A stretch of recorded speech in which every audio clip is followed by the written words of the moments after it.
Yak! Ang cheap naman ng uniform nila. Mukhang maasim. Walang class. 2025 na Android pa din ang cellphone. Kahit siguro Messenger naglalag dyan.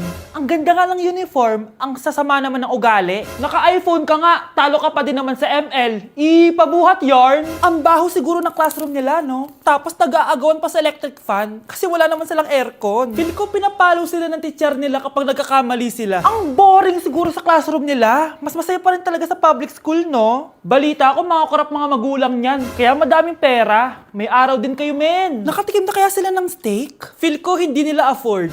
Nakatikim na kayo ng pagmamahal sa magulang? Oh! Sa pool! How dare you! Isang pitik ko lang, tumba ka na. Pipitik ka pa lang, tumba ka na. Tara na nga! Class!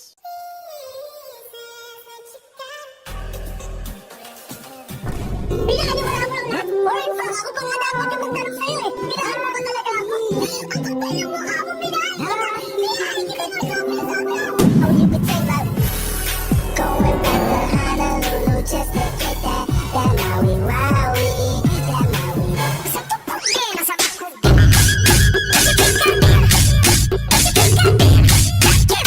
Diyos ko po, mas lang ako saglit eh. Oh, anong ibibigay kong grade sa'yo niyan?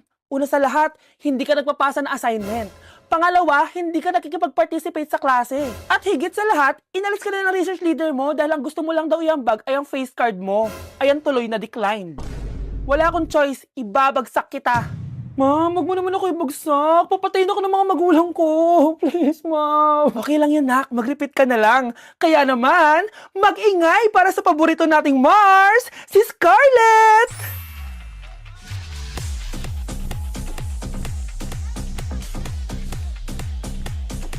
Huwag ka nang tatamad-tamad, ha? Okay, class. 5 points sa akin ang makakasagot neto. Ano ang pangalan ni Rizal?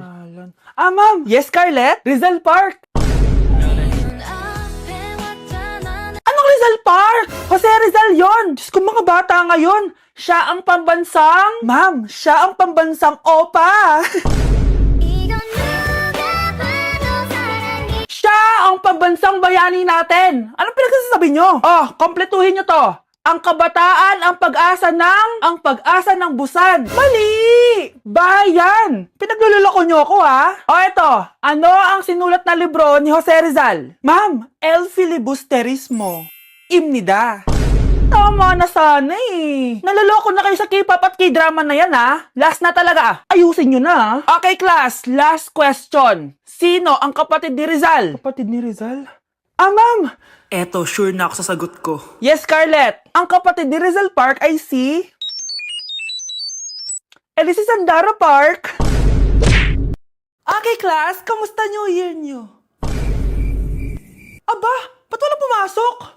Oh, tama naman. January 5. Ma'am, present. Oh, Scarlett, ba't ikaw lang pumasok, ha? Nasaan mga kaklase mo? Ayun, ma'am. Lahat sila. Nasa birthday ni Kay. Ha? Nag-usap-usap silang lahat sa GC na hindi sila papasok ngayon January 5 kasi nga, birthday ni Kay. Sino ba yung Kay na yan, ha? Ewan ko din, ma'am. Invited nga daw ako pero hindi ako pumunta kasi hindi ko naman siya kilala. Humanda silang lahat sa akin bukas. Ikaw, perfect ka na sa akin sa quiz at assignment. Yes! Buti na lang, hindi ako pumunta sa birthday nung Kay na yun. Hello, class! Ay, good morning, ma'am. Walang good sa morning! Sinong nagsabi sa inyo na huwag kayo lahat pumasok kahapon? May nakita kami sa TikTok, ma'am. Wala daw pasok kasi birthday ni Kay. TikTok? Mas naniniwala kayo doon kesa sa akin? Nag-announce ba ako? Lahat kayo, ia-absent ko at ibabagsak ko sa quiz. Si Scarlett lang ang may grade dahil siya lang ang nandito kahapon. Ayan, buti nga sa inyo. Ano, nag-enjoy ba kayo sa birthday ni Kay? Birthday ni Kay! Birthday ni Kay! Eh di happy birthday! Sino ba kasi yung Kay na yan, ha? Ako, si Kay. Hala, nandyan na siya. May problema ba kayo sa pagpunta nila sa birthday ko? Dahil hindi kayo pumunta sa birthday ko, mamalasin kayo ngayong 2026. Ha? Sa akin dapat yung 2026 eh! Hindi! Hindi! Hindi! Guys, January 4 na. Ibig sabihin, birthday na ni Kay bukas. Alam naman natin na walang pasok bukas kasi national holiday yun. Lahat tayo pupunta sa birthday ni Kay. Etong kapatid ko guys, hindi siya papasok bukas kasi Pupunta ako sa birthday ni Kay. At dahil bukas na yung birthday niya, bibili ako ng regalo para sa kanya. Magluluto din pala ako ng handa para sa kanya kasi potluck daw bukas. Guys, nandito na kami sa mall kasi mamimili na ako ng regalo para kay Kay. Hindi ko nga alam kung anong regalo ko sa kanya. Kung sapatos ba, cellphone, tablet, bahay, kondo.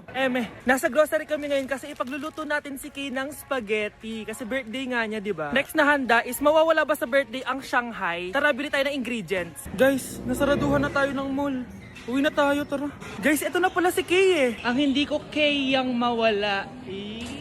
Charan! So, ito yung mga regalo ko para kay Kay. So, unahin natin dito. Ano kayang laman neto? So, binilang ko siya ng deodorant. Kailangan ko bang explain ko para saan to? Next naman natin, ito guys. So, guys, binilang ko siya ng shoes. Sabi niya kasi favorite color niya yung blue, kaya binilang ko siya ng pink. At ito na guys, naubos pera ko dito. Kita niyo naman yung logo na yun, no? May kagat yung mansanas, oh. Ano kaya laman neto? iPad? iPhone? Ayun! De, joke lang guys, seryoso na talaga. Ito na talaga. In 3, 2, 1. Wow, ayun no! Sorry Kay, ako muna mag-unbox nitong iPhone mo ah. Kay, kung nanonood ka man, sobrang magagamit mo to, promise. 3, 2, 1! Magagamit mo to sa kusina nyo. Oh, magugas ka dun. Guys, eto na. Magluluto na ako ng spaghetti at ng hangshai para kay Kay. Grabe ka, Kay. Most awaited talaga birthday mo. Sariling birthday ko ka. Hindi ko kaya paglutuan sarili ko. Nawasa. Oh, well. Lagyan natin ng asin. Lagay na natin. Ginagawa na ni Honey Bunch yung sauce, guys. Tikman natin, guys, yung ginawa naming sauce. Pangit lasa. Next, nalulutuin natin itong hangshai. Charan! Simpleng handaan lang to para kay Kay. Tikman na natin. Guys, hindi pa talaga to yung birthday celebration ni Kay. Kasi ang balita ko, bukas, bongga daw yung birthday party niya. Kaya abangan niyo yun.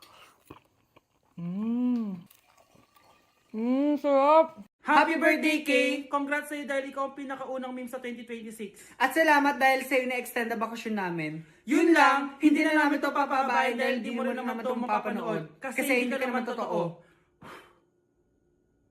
Wow, ganito pala yung tsura sa loob ng airplane. Hi ma'am, welcome to Kifi Airlines.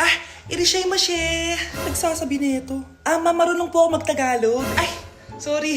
Ganda nito ah. Ako na dito ah. Ako na una. Ngayon, si Scarlett. Ako dyan. Ako na una. Ayaw mo umalis dyan ha? Ngayon. Hoy, kayong dalawa. Di ka titigil dyan ha? Isa pa. Yung kasi. Papansin ka kasi. Pari na baby yun ha?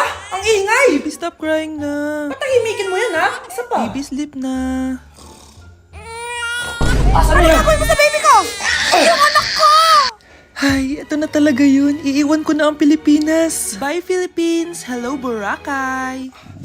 Nay, nagugutom na ako. Mahal yung pagkain dito anak. Sige na, Nay. Nasusuka na ako. Isa lang ha? Miss, magkano tong biskwit? 70 pesos po. 70? Ang mahal naman. 15 pesos lang yan sa tindahan eh. Di bumaba ka dito sa aeroplano tapos doon ka sa tindahan bumili? Anak, magtubig ka na muna. Sige, Nay. Tubig, magkano? 100 pesos, ma'am. Okay, umupo tayo na maayos dahil malapit na po tayo mag-landing. Ayun, malapit na tayo. Teka lang, nasa si Brianna? Nay, tapos na ako mag-CR. Nay! Nay! Ba't ako iniwan? Tandaan niyo tong ginawa niyo sa akin. Maghihiganti ako sa inyo. Hala, ba't nalagaw to? Chat ko nga yung jowa ko. Pati messenger. Hala, be, nahack ba yung account ko? Hala, yung mga chat namin sa GC. Nagutom ko kay mama pag nakita niya mga pinagsasend ko sa jowa ko. Kalimutan ko na yung password ko. Cannot log in. Ano ba yan? Okay, kumalma ka. Twitter. Kaya naman pala daw yung Facebook tsaka yung IG.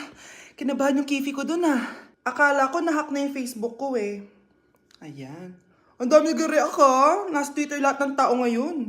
Anak, maging mabait ka palagi sa mga tao Mahirap kalaban ng karma, anak. Naniniwala ka sa karma, Nay? Di naman totoo yun. Totoo yun, Scarlett. Kaya maging mabait ka ha. Sige na, Nay. Pasok na ako sa school A few moments later. Ano ba yan? Ang init naman. Balimos, baka may barya ka dyan, Iha. Tumabi ka nga dyan. Malilate na ako. Kahit 5 piso lang, Iha. Wala! Tsaka huwag ka lumapit sa akin. Baka mahawak sa kapangitan mo. Nay, nakauwi na ako. Oo, anak. Anyari dyan sa mukha mo? Ganda ko, di ba? Ano nangyari? Hindi pwede to. Ano nangyari sa mukha ko? Ano ba kasi ginawa mo? Wala! Yung totoo, naging mabait ka ba? Kahit 5 piso lang, Iha. Wala! Tsaka huwag ka lumapit sa akin. Baka mahawak sa kapangitan mo. Anak! Saan pupunta yun? Nasaan na yung pangit na yun? Manda ka sa akin. Hoy! Ano ginawa mo sa akin, ha? Hinawaan mo ako ng kapangitan mo! Hindi ka pa rin natuto, Scarlett, no? Ha?